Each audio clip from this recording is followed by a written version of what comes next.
سند معتبر حضرت صادق علیہ السلام سے منقول ہے کہ بنی اسرائیل میں ایک عابد تھا جو امور دنیا میں کبھی مشغول نہ ہوتا تھا۔ ابلیس ملعون کو اس سے سخت اذیت تھی۔ اس نے اپنی ناک سے سیٹی بجائی، جس کو سن کر اس کا تمام لشکر اس کے پاس حاضر ہوا۔ اس نے کہا، تم میں سے کون ہے جو فلاں عابد کو گمراہ کرے؟ ان میں ایک تیار ہوا۔ اس نے پوچھا، کیوں کر گمراہ کرے گا؟ اس نے کہا، عورتوں کے ذریعے سے۔ ابلیس بولا، یہ ممکن نہیں، وہ کبھی عورتوں کی طرف رجوع ہوا ہی نہیں اور نہ ان کی لذت سے واقف ہے۔ دوسرے شیطان نے کہا، میں جاتا ہوں اور شراب وغیرہ کے ذریعے سے بہکاؤں گا۔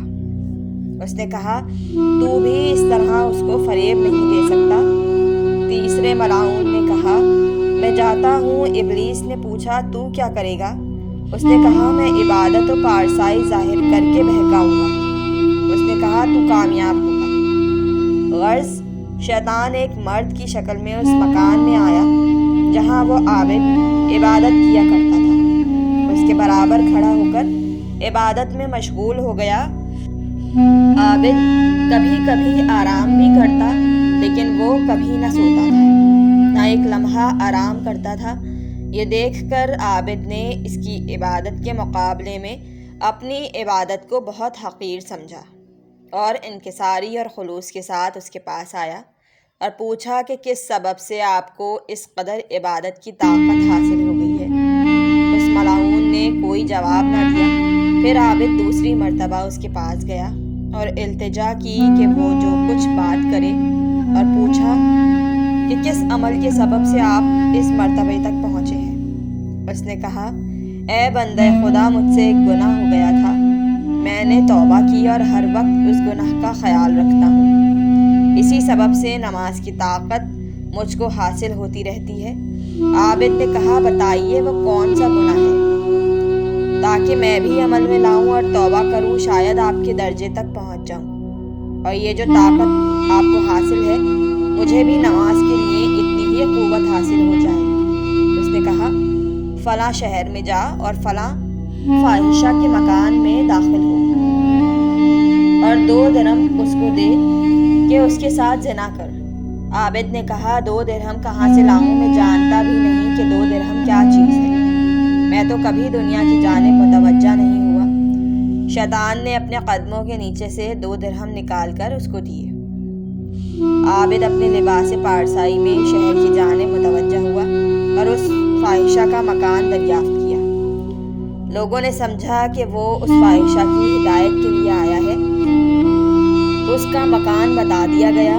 جب عابد اس کے مکان میں داخل ہوا، وہ دونوں درہم اس کے سامنے پھینکے اور کہا، اٹھ۔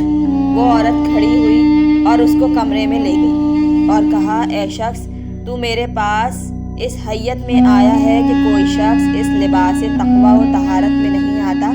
مجھے اپنا حال بتا، کیا سبب ہے کہ تو اس فعل بد پر آمادہ ہوا ہے؟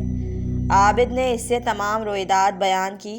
اس عورت نے کہا، اے بندہ خدا، گناہ کا ترک کرنا بہت آسان ہے توبہ کرنے سے۔ ایسا نہیں ہے کہ جو چاہے توبہ کر لے اور اس کو ایسا بلند مرتبہ میسر ہو جائے۔ یقیناً وہ شخص شیطان ہے جو تیرے ورغلانے اور بہکانے کو آیا ہے۔ واپس جا، اب تو اس کو وہاں نہ پائے گا۔ عابد یہ سن کر واپس ہوا۔ وہ زن فاحشہ اسی رات مر گئی۔ صبح کو لوگوں نے اس کے دروازے پر لکھا ہوا دیکھا کہ شہر کے تمام لوگ اس کے جنازے میں حاضر ہوں، کیونکہ یہ عورت اہل بہشت سے ہے۔ لوگ شک و شبہ میں پڑ گئے اور 3 روز تک اس کو دفن نہیں کیا۔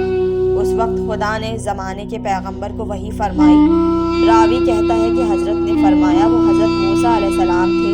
حکم خدا ہوا کہ جاؤ، فلاں فاحشہ کے جنازے کی نماز پڑھو اور لوگوں کو حکم دو کہ وہ بھی اس کی نماز میت پڑھیں، کیونکہ میں نے اس کو بخش دیا اور بہشت اس پر واجب قرار دے دی، اس سبب سے کہ اس نے میرے اس بندے کو میری نافرمانی سے باز رکھا۔